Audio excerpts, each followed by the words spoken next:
else. And I don't hold that against him, but he wants to be, but he's not on that list. He wants to be like, wow, he's not in a good conversation because you're not, plain and simple. You had great success when you joined the Warriors, but not only did you not have success, you actually flamed out in those other places. You got swept last year in the playoffs. You didn't make a play in this year. So those are just facts. I don't hold guys not winning the championship against them because it's a team game, first and foremost. Yeah. But you got to have some success.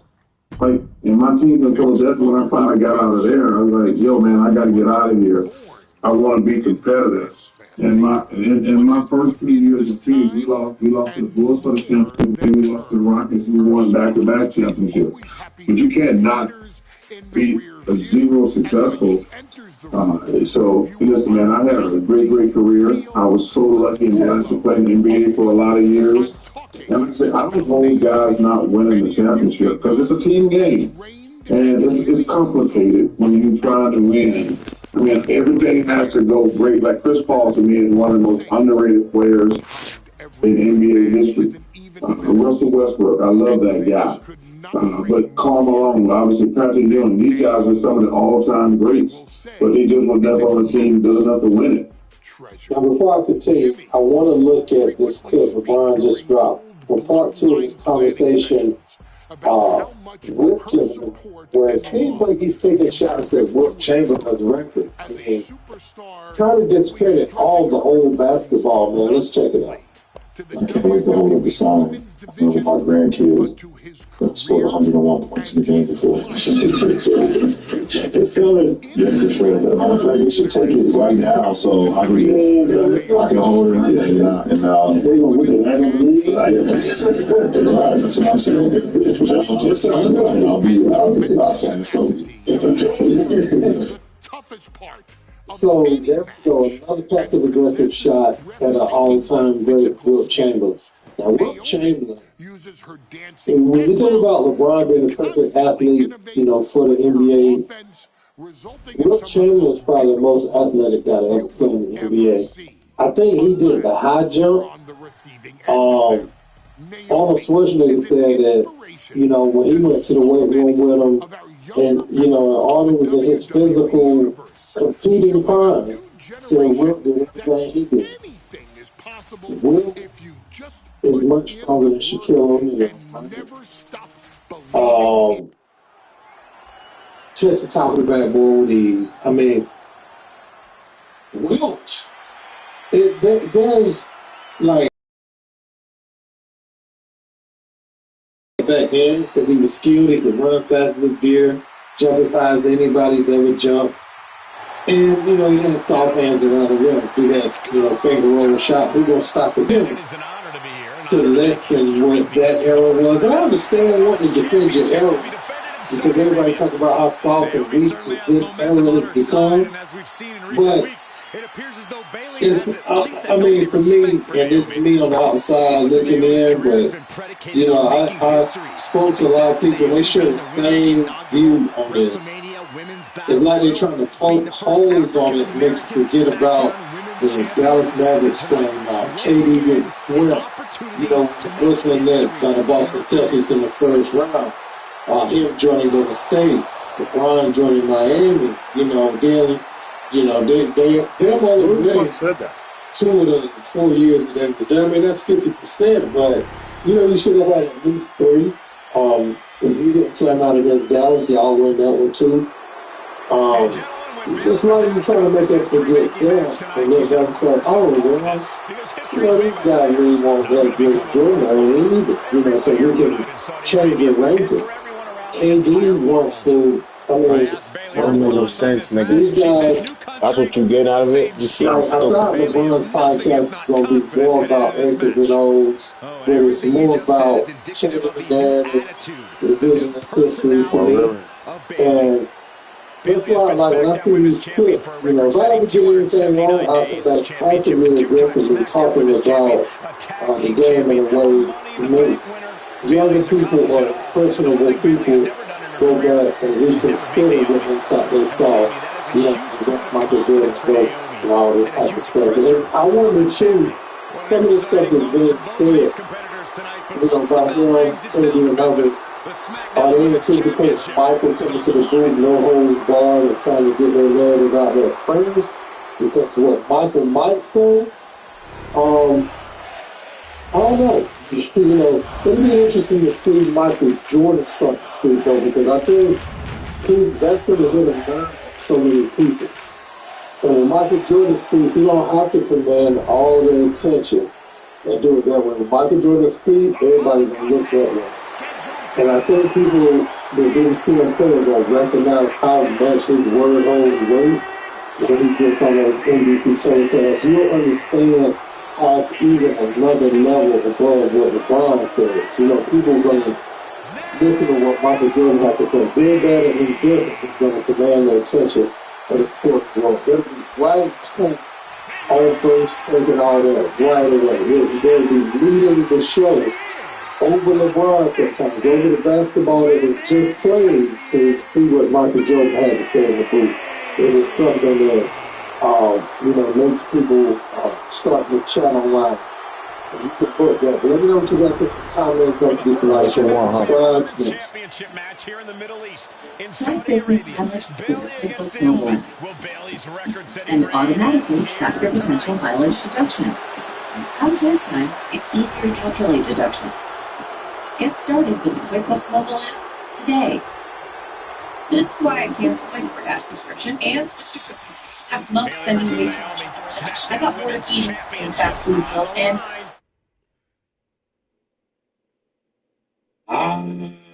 got a good one. I got a good one.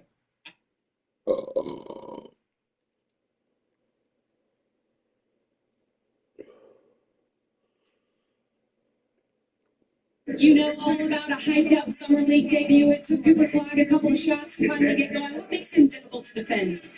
He's a quick, powerful, big. So, we got to do everything we can to, stop him and slow him down. But he's a great player. He's going to get his sometimes. So, just got to do a great job to stop him down. You know all about a hyped-up Summer League debut. It took Cooper Flag a couple of shots to finally get going. What makes him difficult to defend? He's a quick, powerful, big. So, we got to do everything we can to, stop him and slow him down. But he's a great player. He's going to get his sometimes. So, just got to do it. I ordered 20 tacos and only got 7. All right, bro. So I really wish I was coming out here with some better news today, but unfortunately, 2K themselves have confirmed that NBA 2K26 will be powered by ProPlay. The same AI slop that we've gotten for 2K24 and 2K25, and coincidentally, those are two of the worst games in the entire franchise. So I don't know, you do the math for me there. So here's the screenshot that's up on the Xbox store. If you go to the 2K26 pre-order page, it says, powered by ProPlay.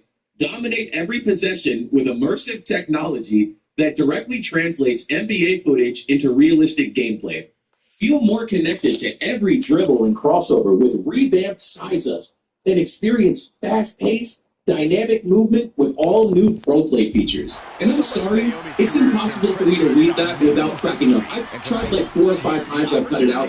I'm giggling in the background every time like a fucking child because I can't take that seriously. Look on your screen to what they said last year about explosive launches and precise stops. This is what they were talking about with 2K25. And 2K25 has the worst dribbling and the least responsive gameplay out of everything I've ever played in my life. And you cannot explode precisely out of any animation whatsoever. So I'm reading that, and I cannot take it seriously at all. I'm sorry. Now, like I said in the intro, this is the 3rd year in a row that we've had ProPlay. And every year that we've had it, it's been a fucking disaster. All it is AI slop that captures real-life footage and tries to implement it into the game, and it tries to save 2K money, which is the reason they do it. Because the AI can analyze the real-life moves and just make it into animations in the game, instead of them actually trying to motion capture for animations like they have in the past when the game was actually good. That's all that it is. So that's pretty much a death sentence for the gameplay of this game before we've even seen gameplay, which honestly, I find that impressive. Now, honestly, I could sit here for 20 minutes and talk about how terrible ProPlay is and how much it pisses me off, but we got other shit to get to here. So the next thing I want to talk about is this tweet that Double H put out. He said, 2K announced that the next 2K26 news will drop on July 17th, breaking down gameplay and game modes, describing it as showing us improvements inspired by community feedback, in quotation marks, And he says, this should be interesting to see what that entails. Now, I need to be the guy to come out here and burst your bubble, but let's just be real here. If you believe that 2K at this point is actually even going to consider listening to community feedback, you are mentally retarded. There's really no other way for me to phrase that. Look at the past maybe 6 or 7 years. When was the last time these fucking people even remotely gave a damn what any of us thought? Like, if you really read that tweet and you go, oh my god, whoa, guys, they're listening now, bro. They're gonna drop the VC prices and they're gonna fix the servers, bro. You know, they're gonna remove RNG altogether, bro. 2K is listening, bro. Just look at that tweet. If you think that, let me reiterate this just so it's abundantly clear. You are retarded. So there's that covered. Now, the next thing I want to talk about is 2K is going to be doing what's called a Road to 2K26 live stream. And the whole screenshot is on your screen right now. Basically, they say they're going to be doing a whole live stream series on Twitch, YouTube, Twitter, TikTok. And they're going to be giving us a roadmap and giving us a sneak peek of like all the new features coming in 26. That's, again, where they're talking about the community feedback. Again, you know, I don't have to reiterate this, hopefully, but you're stupid if you fucking believe that. And they're also going to be showing gameplay and full game mode breakdowns. They're also going to be having Twitch drops for any of you who give a shit about that. The screenshot's up if you want to read through it, but yeah, I just saved you like 2 minutes of really nonsense. Now, this part is actually crazy to me as someone who was born and raised in New York. Rucker Park Street Ball is now officially NBA and NCAA sanctioned, and starting this summer, the NBA and the NCAA players can be rostered on Rucker Park's men's pro-am teams during their offseason. And you might be thinking to yourself, you know, Tex, that's cool, we like basketball, but what the fuck does that have to do with 2K26? This is what it has to do with 2K26. So Uncle Demi quote tweeted this, and just out of the blue fucking says Rucker Park will make its debut in NBA 2K26. Just a complete curveball out of nowhere. Now, for those of you who don't know who Uncle Demi is, this dude is basically the golden boy of 2K. I've called him a meat rider so many times in the past. We don't need to get into that right now. It's not really relevant to what we're talking about, except the fact that I know he would not put this out and just be lying, because I know he's in good with the company and he actually gets a lot of insider information. The fact that he put this out here with no question marks or anything makes me believe that this is actually real. So, according to him, and it seems pretty verifiable and true, we're getting Rucker Park in 2K26, which would be fucking insane. I'm not going to lie to you. Now, in 2K's defense, this might actually be what they're talking about when they say they listen to community feedback. Because we've been saying for so many years, we don't want these shitty-ass, like, fake arcade parts with, like, the pirate ships and decks. I've been saying it all year if you've been watching my videos. So that might actually be what they're talking about when they say they listen to community feedback. And if I can actually play Park in Rucker Park, I might have to consider buying this game. I'm not even going to sit here lying to you guys. Even if the gameplay is dog shit, I would need to try that out at least one time. I don't care how bad the game is. Now, the rep system for Park in 2K26 is also confirmed to be coming back. I was talking about this a little bit yesterday, so I figured I'd just throw this in here. They do this whole yapathon where they talk about random nonsense. I'll just read the part that's important. They say, earn recognition and increase your rep and battle rival squads for Park supremacy. So that is the rep system in Park, confirmed to be coming back. Thank God. I was actually getting kind of nervous that they would be dumb enough to remove it, but thankfully they did not. Now, I also want to point out, and I might be reading too deeply into this to be clear, but to me, it looks like they might be teasing offline My Career co-op, like being able to play with other people's My Career players, like their My Players, in an actual My Career game. Offline. It says take over stunning environments where you can team up with your friends and challenge rival squads for bragging rights. They could just be talking about Park Online, to be clear there. I might be reading too deeply into that. But offline co-op against bots is something people in the My Career community have wanted for a long time. So if they're actually doing that, you know, My Career is a terrible experience. You might as well do it with other people, so that's a W. Now, just to be clear, because I know our heads were just up in the clouds for a minute with a lot of actual good information, this game is going to be dog shit. I just feel the need to remind you all of this. Every summer, it's the same thing. We're sitting back looking at the news and going, oh my god, this is going to be fire. And they keep lying through their teeth until the game eventually comes out. And we find out that it's a steaming pile of shit. At least gameplay-wise, that's what it's been for a long time now. And I just want to remind you all that all of this shit is cool, but none of it matters, really, if the gameplay is fucking terrible, which is basically what happened with 2K25. Like, the rewards were actually good. The rep rewards, for the most part, were good. the game just sucked. It had a lot of good mechanics like cap breakers, but if playing the game itself and going into the park fucking sucks, and I have to play against L2 cheesers and people actively cheating and sending every game, that's not something I'm gonna fucking deal with. Regardless of if Rucker Park is there, or the rec rewards are good, or if any of that shit is cool, they do like a real new rec or a pro-am, or even if they fix proving grounds, or they fix the servers, or even if they cut down the microtransactions. If the gameplay is shit, which it's looking like it's going to be with all the pro-play news we just got, none of this is going to matter. So I want you all to keep that in the back of your little fucking noggins here as we continue on through the summer. This game is probably going to suck, and I want you to set your expectations low so you don't get disappointed like we do every single year. But that's pretty much it for the news here. Like I said in yesterday's video, I am trying my best to get these videos out as quickly as possible to keep you all informed on what's going on with the game.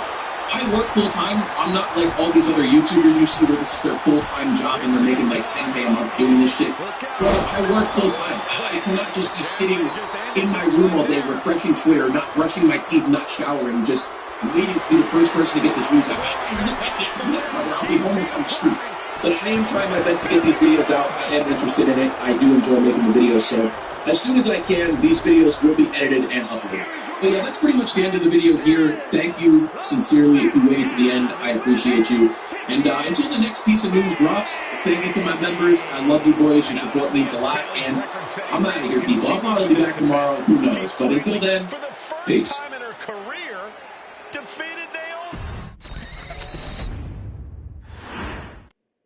Bayley versus Naomi, SmackDown Women's Championship on the line. So much of Naomi's career has been predicated on making history.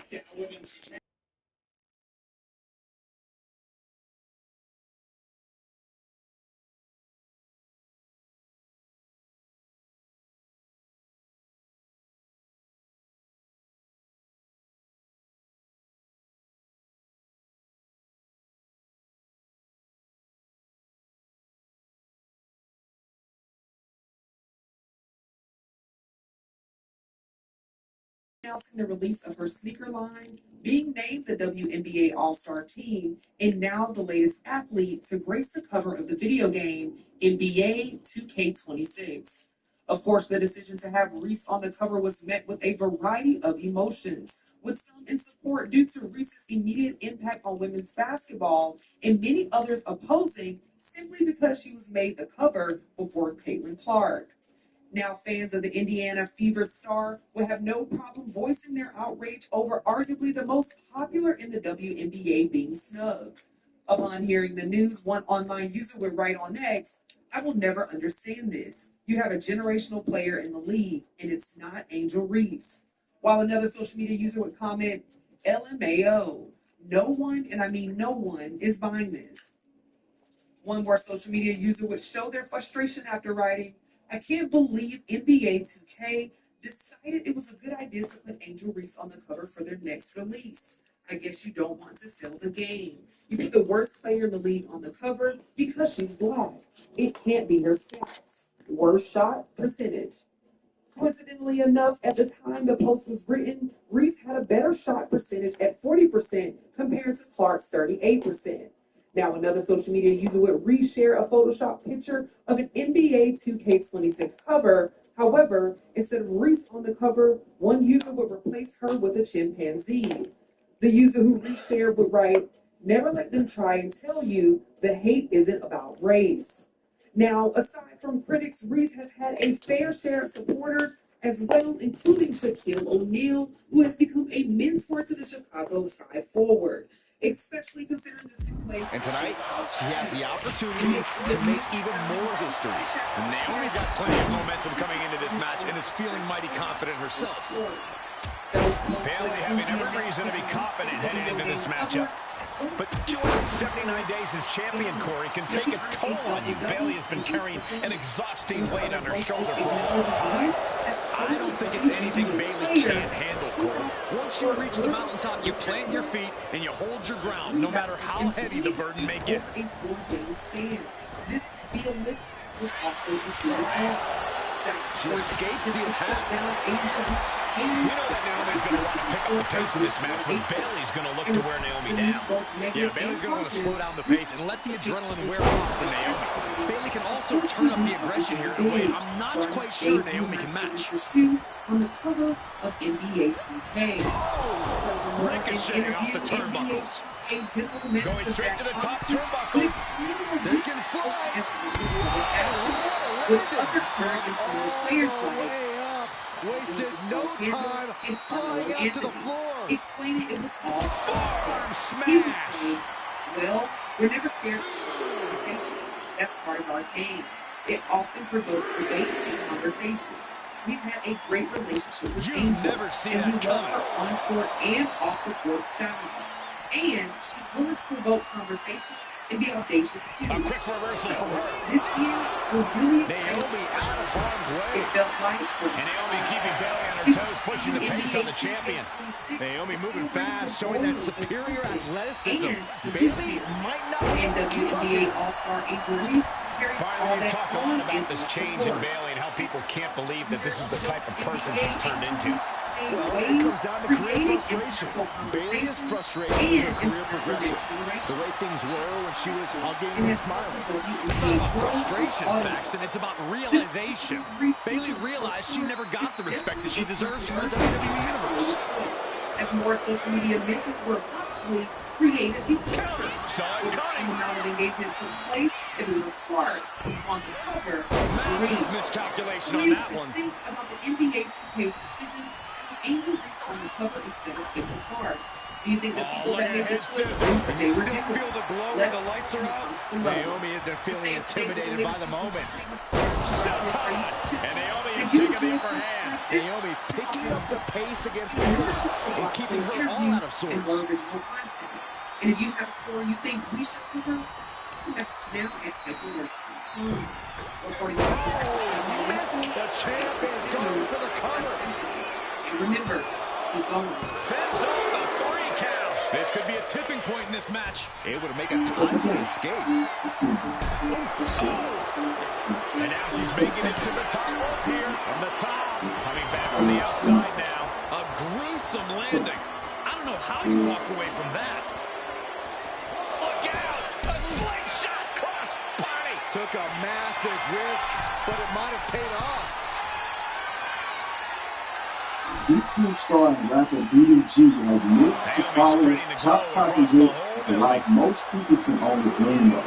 But behind his success lies a devastating tragedy that changed everything.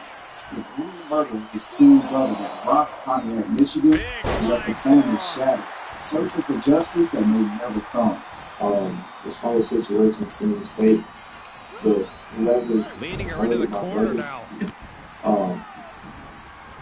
Someone needs to speak up because I feel like that person didn't kill it, it's premeditated, they thought about it.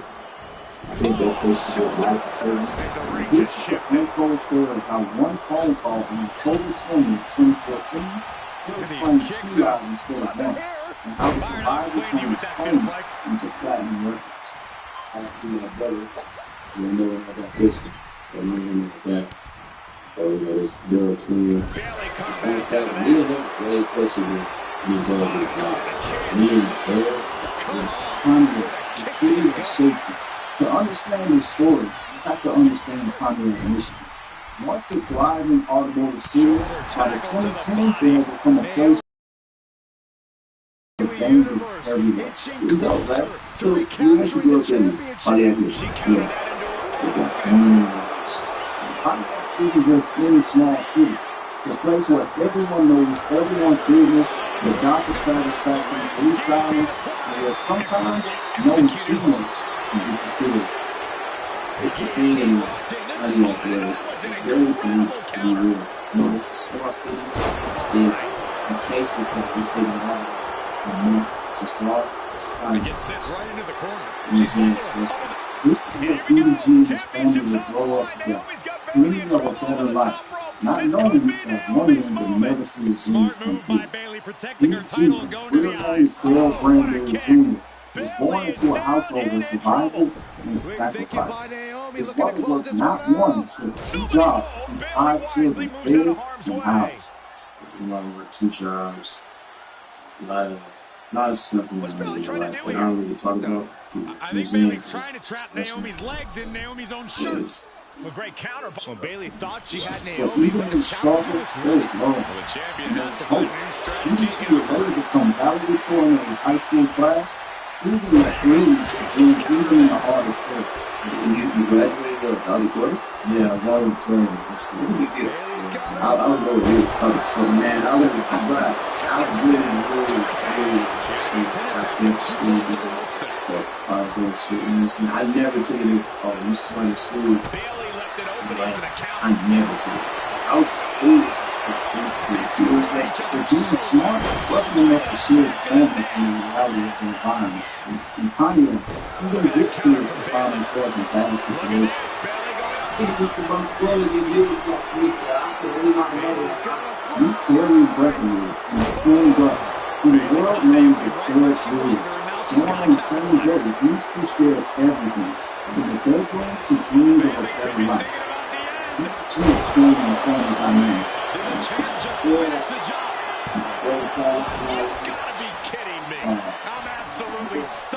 That's on his clothes. Really, they got really that food just because you could see the pilot. People are real bullish. He was like, I feel this right. While Doug and Gary were twins, DDT was their younger brother. The academic star who would become valedictorian, but he always looked up to his older brothers, especially Barry. DDT continues. You know, as a younger sibling, you got like a favorite brother or favorite sister, talk to, all that shit.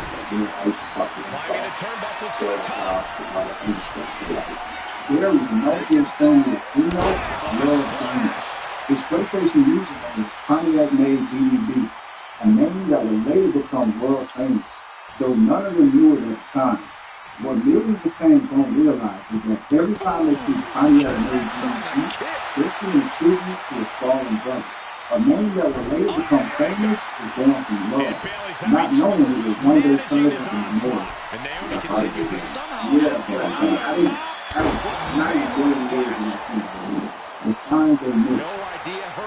DDT focused on school and his future. He began noticing changes in his brother. Small things at first, different friends, late nights, conversations that stopped when you walk into the room. It's a lot of signs that I'm slow. You know what I'm saying? It's like, brother, you're doing some stuff that you should be into. And I never caught on. I said, well, I'm taking the drugs and all this playing basketball. At 16, DDT was living the life of any normal teenager. Basketball games, homework, hanging out with friends. But he was too young, too innocent, too focused on his own path to realize his brother was walking down the enemy's road. I really didn't know that he was coming to that point. Might be in some trouble. You know, something like me. This is the courage that inspired the spirit. The wait for what is. What if he had been older? What if he had recognized the warning sign? What if he had said to me, on October 20th, 2014, there will be no more what-ifs, only devastating reality. The night everything changed. October 20th, 2014 started like any other day for 16-year-old DDT. After school, he headed to the YMCA to play basketball with his friend Trey. The same Trey who would later become his producer and help create hits like Audio. The night that he lost his life, man. I was playing basketball with my friends, Trey. Actually, the major bounces.